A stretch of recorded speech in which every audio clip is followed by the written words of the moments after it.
remember that you are dust, and to dust you shall return. To the podcast. Welcome everyone to our third podcast for this Lenten season. Well, it's the first for the Lenten season, but the third for the series. And today we have a special guest that you all know and love. She has the longest video or vlog on the channel. We'd like to welcome Matthew. Hi. Hi.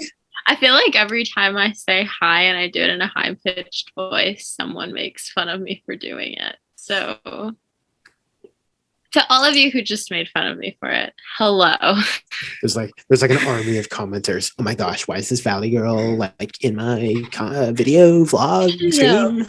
Father Mark always mimics me.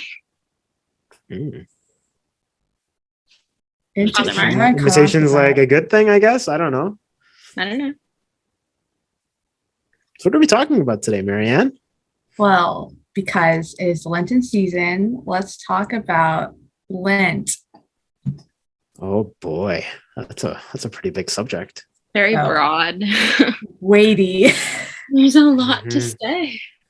Yeah, but because it's the beginning, a lot of the time when you talk to other Catholics or just people in general, the first thing that comes to mind is sacrifice or abstinence, right?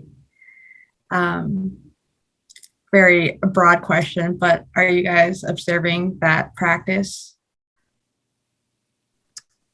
Matthew, you are a special guest today. What are your Lenten observances, if you don't mind sharing? Yeah, okay. So I'll preface this by saying that when I was in middle school, I used to always give up social media because it was like the easiest thing to do. And I promised myself in high school that I would never do it again because I thought it was too easy, too superficial. But over the pandemic, TikTok has become such a vice. Oh my God. It's really, really bad. I deleted TikTok off my phone yesterday because I decided that for Lent, I was just going to be done with TikTok. I did it cold turkey. And I'm not trying to misuse the term or anything, but I feel like I almost had a little bit of a TikTok withdrawal because I had no idea what to do. I still have no idea what to do with myself. I don't think I realized how bad it was until yesterday. So trying to make time for school and prayer and relationships that I otherwise just did not pay any attention to for the past year. Artie, what about you? Wow. I, as you may be able to see, I don't have a beard anymore.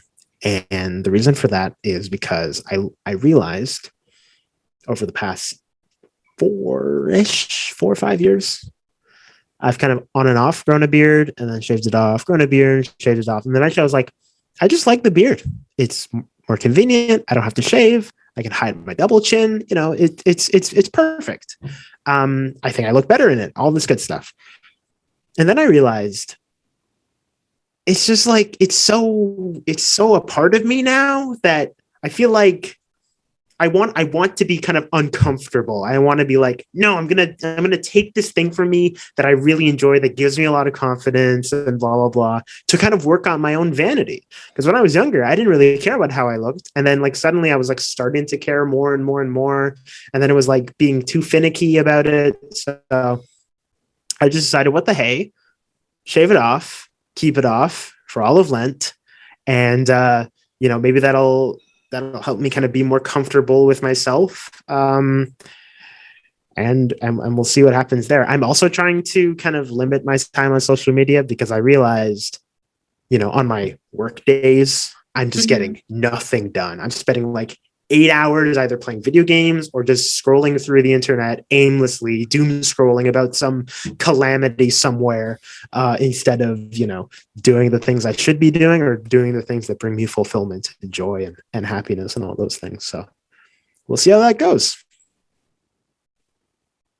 Yeah. Marianne. I love how you took over the host role. Oh, I'm so sorry. No, that's funny. I can't with awkward silences. So I'm just Oh, perfect. Yeah. Just hop in, Madam President. But back to the question without further tangent. Something that I am abstaining from is, how do you word this? But I am trying to fast or like do a daily fast until 3 p.m. because when I was in high school, I used to eat a lot. Like if you know me, you knew that I ate basically every single period. I had a snack, and that's something I want to change and push my limits a little bit in that way. Very interesting. Yeah. All right, cool. Make sure to drink a lot of water. Yeah. Oh no, definitely water. Stay Because, hydrated. Water is very important. How do you find yourself adjusting so far? So far, I've gotten used to it already because this past semester I would fast before mass. Yeah. Because I like having a clean slate before going into mass. So today wasn't that bad. Yesterday wasn't that bad either, but we'll see how it goes for the next 40 days. Or like within these 40 days, That's I like can't. 40 days plus Sundays. So like 47, 48 days. Basically. But Sunday doesn't count. Sunday is celebratory Sunday's day. just like, we're just gonna pretend Lent doesn't exist. In fact, Lent doesn't exist. Just hit pause. It's the snooze button on the Lenten. It's funny. I know someone who's actually giving up the snooze button, so that's an apt analogy. You know what? I had a friend in elementary school. We're still really good friends, and her family used to travel every March break. Mm-hmm. So she would say, every year religiously, she would give up her iPad and iPad time. And so during Lent, she would save up her Sundays for her March break trip. And she wouldn't observe the Sunday break from the fast. And instead, for the whole week in March, she would use her iPad. And I don't know that counts. Like when I was a kid, I thought that was genius. But now I don't know if that, I just think it's funny that she did it for so many years. I mean, honestly, if you're gonna hold off on the Sundays, I feel like in spirit you've earned it. You haven't tried to cheat it. You haven't tried to have it both ways. Yeah. I don't know. Marianne, what do you think? I mean, something different but similar is the Feast of St. Joseph. So we observed that in high school, and we'd have a mass that day, and after the mass we'd all go to the balcony and pick up a cupcake because we get something special happens. Special commendation, is that the term? Solemnity? No, it's special permission by the bishop or the pope, where you dispensation. Dispensation. That's the word. I hear it all the time, and I keep forgetting. But yeah, we got special dispensation that we can get cupcakes and celebrate because it's the Feast of St. Joseph. What flavor cupcakes? I think chocolate and vanilla. I would get whatever I can. Mm-hmm. They're really good because we ordered them from an actual bakery, and it's not just students baking stuff. Top tier stuff, my guys. Yeah.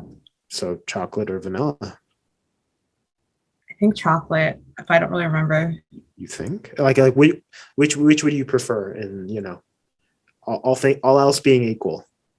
Vanilla. I'm a vanilla girl. What you look like a chocolate person. Yeah. You seem so offended. I'm a fan of the cocoa bean. I'm a fan of beans. Garbanzo beans, cocoa beans, coffee beans, kidney beans. Where did your love for beans? Yeah, I'm curious now too. Love of beans. I think I started drinking coffee around the beginning of high school. It was just I love the smell of coffee, And I'm like, okay, when I add milk, I like the taste of coffee. So I think that's where kind of from a taste perspective, I fell in love with coffee beans. And then of course chocolate, I'm just someone who grew up in North America in, a moderately affluent situation. And so, I had access to chocolate, fortunately. For the rest of them, I was like, wow, this is a really easy way to get protein. That's like fairly tasty. You can make hummus, you can make chili. They're so versatile, beans. So shout out to beans. Like, what would we do without them? Not sponsored. Here's another controversial question. Well, I say controversial because some people are shocked by my answer. And not to go off on a tangent from Lent, but how do you take your coffee, Artie? Ooh, definitely I take it with milk, and then optionally I have it with something sweet. Like if it's available, like a piece of candy or a piece of chocolate or something. But generally I just like not a quiet cup of coffee, a cup of coffee on a quiet morning. It's kind of cold. You're watching the sunrise. Maybe you have a blanket wrapped around you and you're just kind of sipping and you're just kind of, it's almost like a ritual. And it as you feel the warmth enter your chest, and it just kind of expands from there. And you're just like, wow, the morning is such a good time to be awake. You forget for a moment that, maybe you didn't get that full kind of sleep cycle, and, you're a little groggy and you're a little aggravated. You're just like, life is good. Wow. That's an image right there. Yeah. I was just expecting you to say with milk. Yeah, with milk. Anyways, what was the next question? No, wait. Okay, Marianne, how do you take your coffee? Do you drink coffee? I do. I like it with milk and then sugar when I feel like it, but most of the time just milk. And I know how you drink your coffee. You just drink it black. Yeah, I just drink my coffee black. I don't like anything in my coffee. People are always shocked by it, but I've always had it that way. Yeah. When I'm lazy, I like to drink it black. And that one time I had it black, it was very sour. Yeah. You probably left it out for a little too long. Tim Hortons did, not me. Oh, yeah. No. No. I make my own coffee. I don't do anything special. Like, I have instant coffee. People are always surprised that I just drink instant coffee, but I like a quick fix. People act like instant coffee is like an affront to the laws of decency. Yeah. It's just coffee that's been messed with. Yeah. So it dissolves in water. Like, I could put it in a press, but it tastes the same to me. Unless I'm doing it wrong, then someone has to teach me because I don't know. Fun fact, in the Philippines, everyone drinks instant coffee. And the only way that's drunk is very sweet.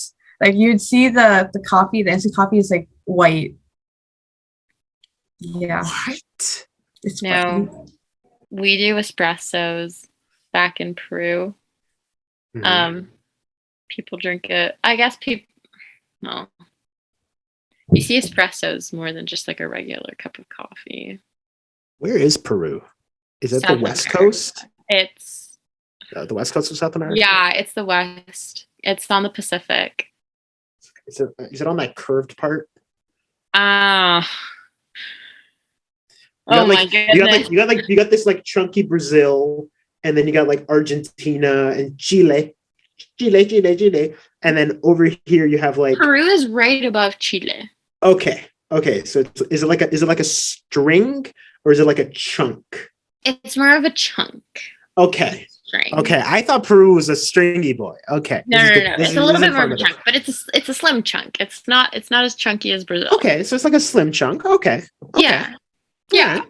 Oh my goodness. My family back home is gonna watch this and they're gonna be like, oh, this girl.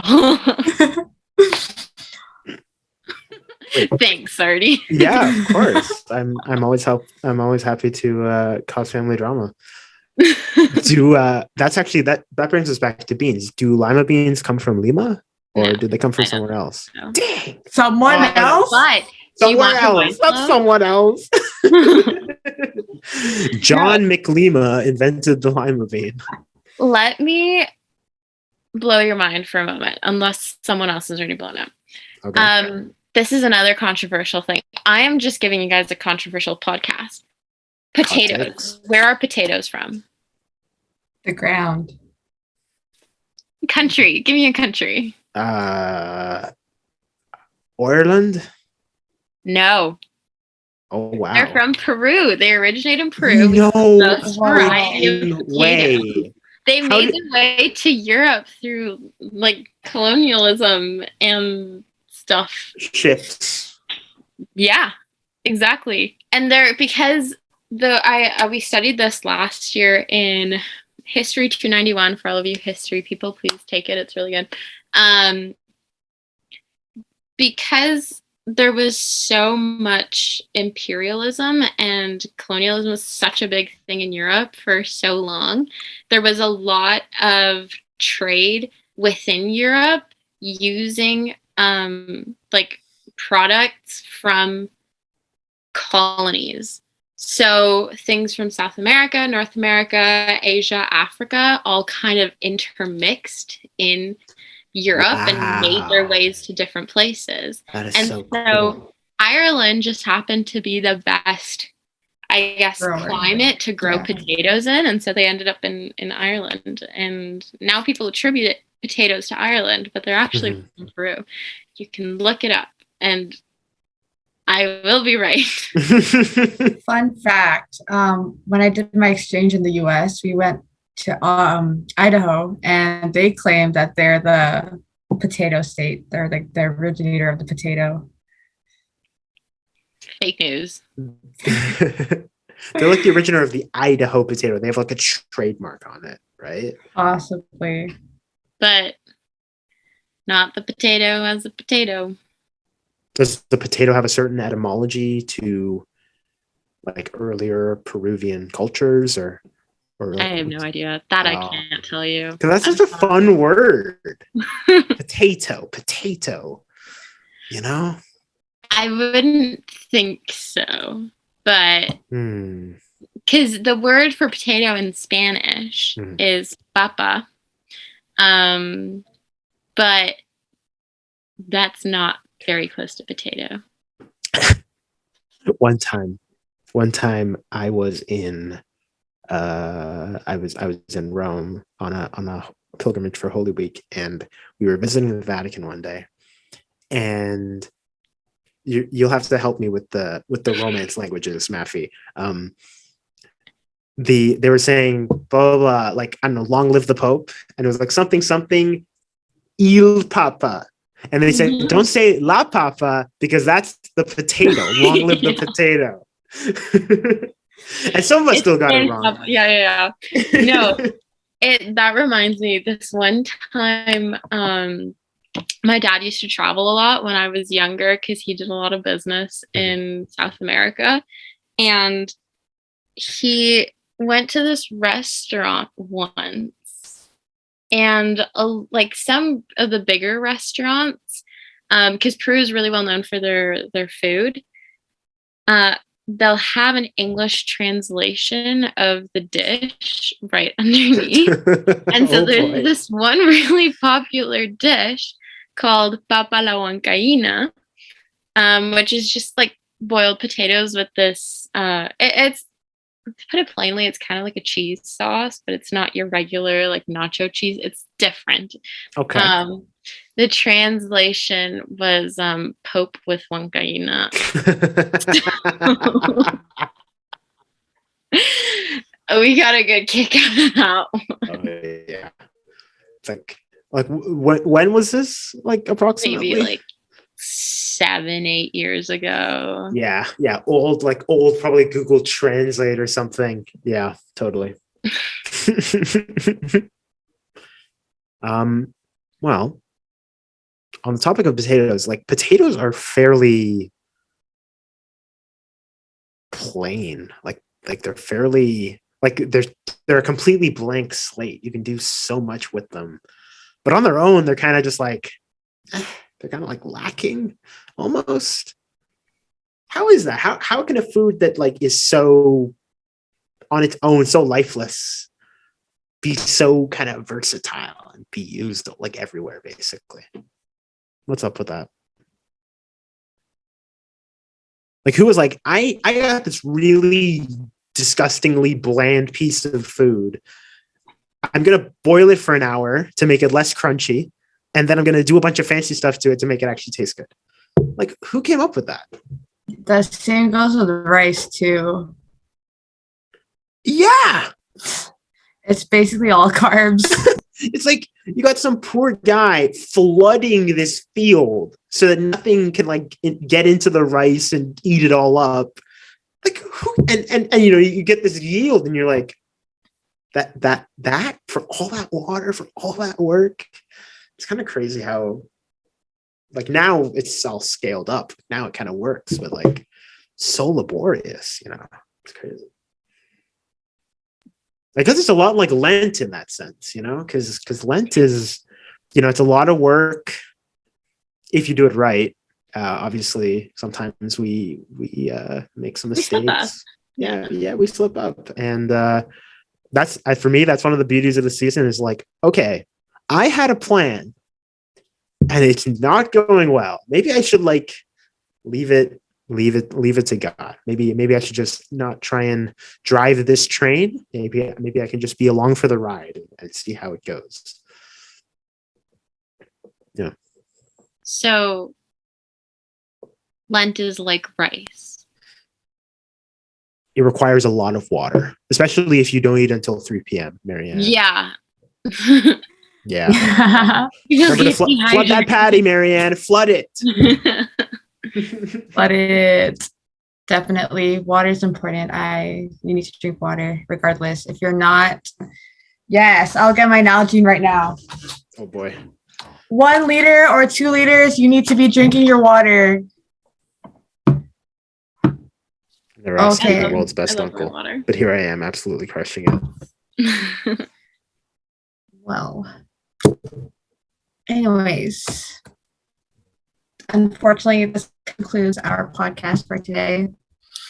Aw, I'm sad. I'm gonna miss you guys. I know, I miss you guys too. But not as much as I'm gonna miss this thing on my face.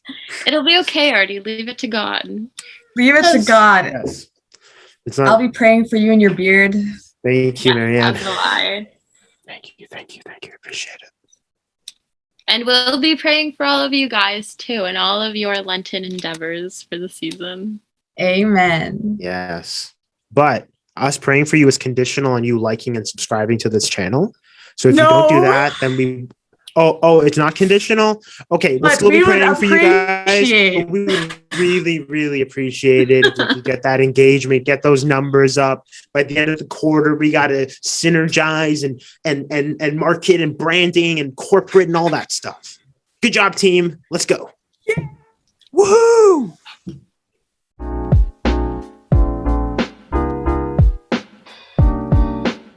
You got it.